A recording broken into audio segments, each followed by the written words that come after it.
Okay, yeah, 13. This video is around goal setting and that goal setting's impact on athletes and sports performers. Basically, there are four key points that you need to be aware of and four key areas when we're working on goal setting.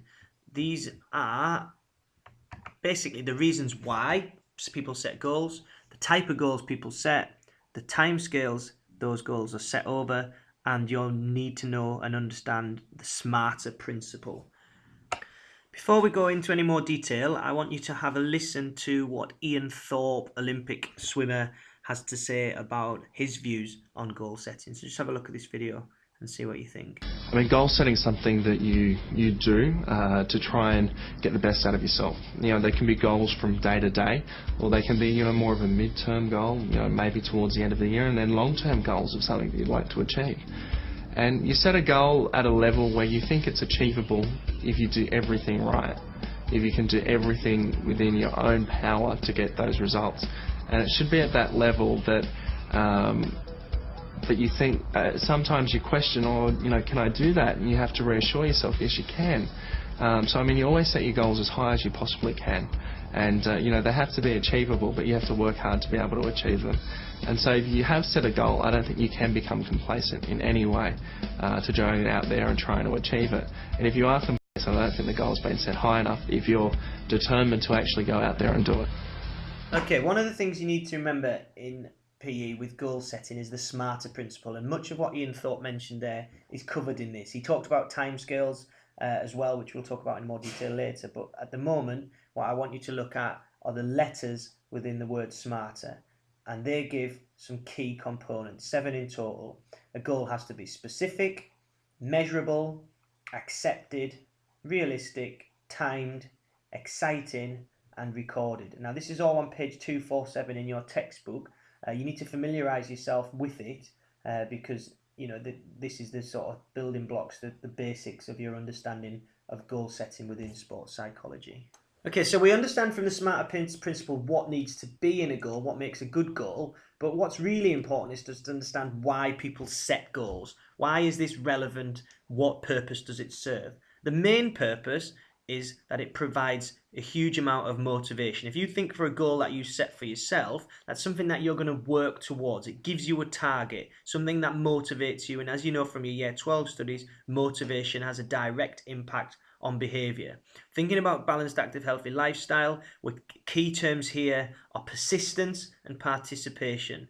Think about someone who's potentially trying to lose weight as a lifestyle goal. They're going to need the persistence to take part and the participation in exercise to make that successful. So the goal that they set, a SMARTER target that they've set themselves, a SMART goal, that provides the motivation they require to participate and to persist at it.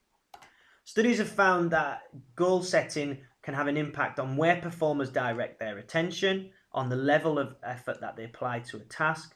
Again, like I say, on the level of persistence that's applied when failure is experienced. Think to some of our other. Now, the time scale of a goal is very, very important. Goals can either be long-term, short-term, or medium-term goals, and those have different purposes. A long-term goal is obviously the ultimate aim. So for an elite athlete, it may be working towards an Olympic Games or a World Cup, or for whatever their sport may be. It's at least a season long, if not longer.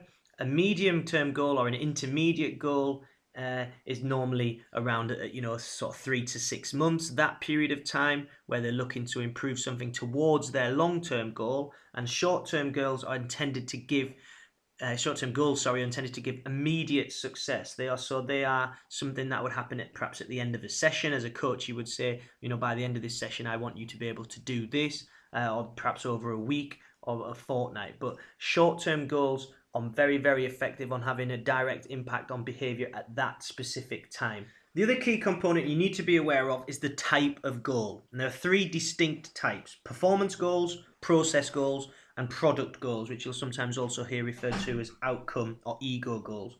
A product goal is solely interested in winning. Yeah? The goal is, I am going to win here. They are clearly defined as success or failure. So imagine we're running the 100 meters and your goal is to win that race. That's a product goal. A performance goal within that same race could be that you want to run a personal best. That's a performance goal. So you can still achieve your goal even if you are last in the race. If you run a PB, even finishing last, you've still achieved your goal.